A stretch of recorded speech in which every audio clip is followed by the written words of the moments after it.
Um, Thank you, Jackson, for inviting me to talk a little bit about transit in Missouri this morning. I'm Dorothy Yeager, the director of OATS, and our company was founded in 1971. So we are coming up on our 55th year this year.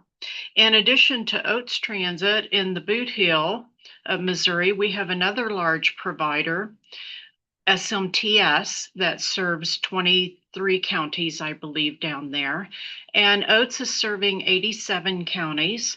In addition to OATS and SMTS, there are about 25 to 28 other providers that receive federal funding through this MODOT, the Missouri Department of Transportation. And the reason I bring that up is that this makes our state very unique when it comes to rural community transportation, and that we're the only state in the nation with public transit in every county, regardless of how rural that county is. And when the further north you go in our state, the more rural and sparsely populated the counties are. But there's an OATS bus in every one of those counties, providing some service. Are we providing enough service? No, we can't meet all the demand due to lack of funding, but we are there to provide some.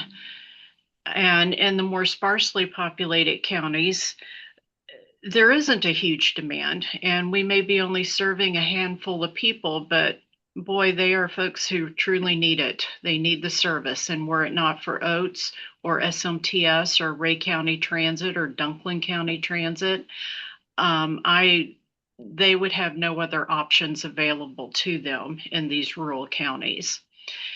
And the reason I'm pointing out the strong leadership role Missouri plays on the national stage and our history is that it makes this very disheartening.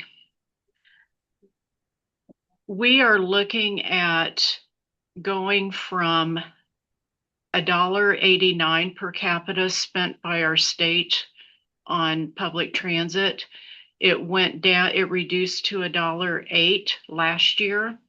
And in the FY27 budget, the governor is proposing a further decrease, which would drop it down to just 27 cents. And you compared that spend to Arkansas, they're spending $1.20. Oklahoma is spending $2.65. It's just very disheartening. Our state has a strong history in rural transit. We're nationally recognized as a leader, and yet our state legislature does not seem to want to support this. And this chart shows that we are truly going backwards.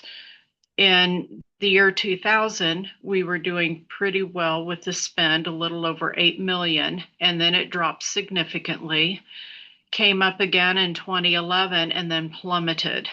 And since 2012, we have been advocating with the legislator to increase these amounts. And finally, in 2022, we started to see some movement.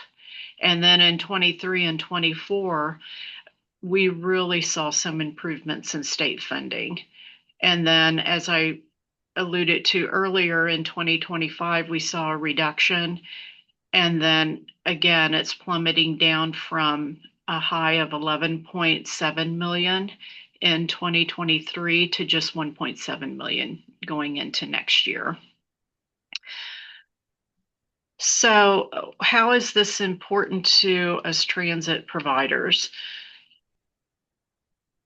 What we love about the state funding is that, unlike a lot of federal funding we receive, there's tremendous amount of flexibility in the funding. We can use it for operating or for capital projects.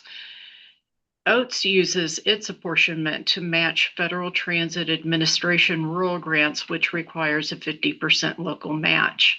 So for every, say, $100,000 in state funding we receive, we're able to bring in another $100,000 in rural operating funding through the Federal Transit Administration. Our current apportionment provided 10% of the needed match. If the governor's cut of $0 in GR for state assistance for transit remains in the FY27 budget, our apportionment will only provide 3% of the needed match, which means we then need to go to our local partners out in those counties, which are employers, county governments, cities, developmental disability agencies, dialysis clinics, etc., and possibly increase their share of funding in order to maintain the same service levels. We've also seen a tremendous increase in the cost of these vehicles. I remember when we could get what we call a wide body cutaway, which is the minibus that allows us to transport wheelchairs. Just a few years ago, they cost $55,000. They're now up to $108,000 and rising, and that requires us to provide almost $22,000 in local match. I mentioned earlier that the state funding allows for flexibility. We could easily use some of that state funding to help meet the match on new vehicles. Even a smaller vehicle like the Ford Transit now costs $85,000. So we need $17,000 in local match to get a new vehicle. And our fleet is aging. We have many vehicles that are over the useful life, over 150,000 miles, 10 years or older. And these newer vehicles just have so many safety features and helps improve the service that we're providing out in the county.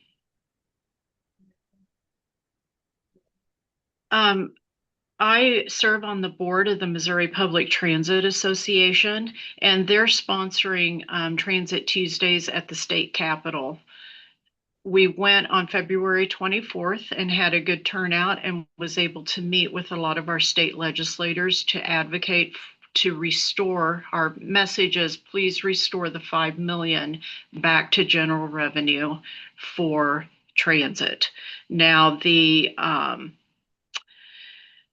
House bill that just came out did not restore that. So our focus is now on the Senate Appropriations Committee.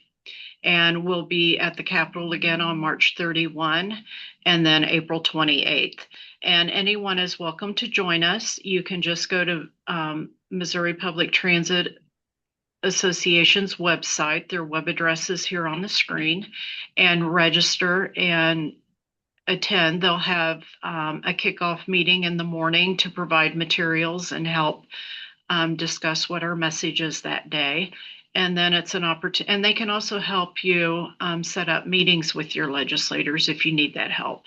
And then you just walk around the Capitol and meet with folks and tell them the importance rural and community transit has for Missouri.